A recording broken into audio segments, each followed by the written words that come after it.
இருக்கக்கூடிய நமது மக்கள் முன்னேற்ற கழகத்தின் சார்பாக தமிழ்நாடு பாண்டிச்சேரியை 7 மண்டலங்களாக பிரித்து 7 மண்டல மாநாடுகளை தொடர்ச்சியாக நடத்தி வருகின்றோம்.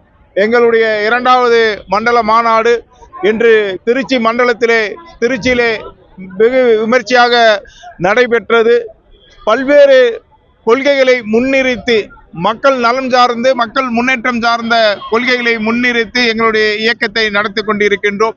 எதிர்வரக்கூடிய 2026 சட்டமன்ற தேர்தலிலே நமது மக்கள் முன்னேற்ற கழகம் சார்ந்த ஒரு மிக பிரமாண்டமான ஒரு ஆட்சி அமையும் என்பதை வலியுறுத்தக்கூடிய வகையிலே மிக பிரமாண்டமான ஆதரவுடன் நாங்கள் இந்த மாநாடை நடத்தி வருகின்றோம்.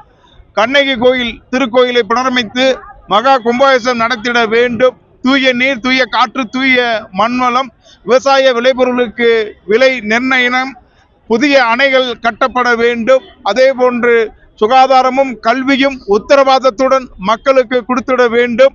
கல்வி வேலைவாய்ப்பு உத்தரவாதத்துடன் கல்விகள் அமைந்திட வேண்டும் என்ற பிரதான கொள்கைகளை வைத்திருக்கின்றோம்.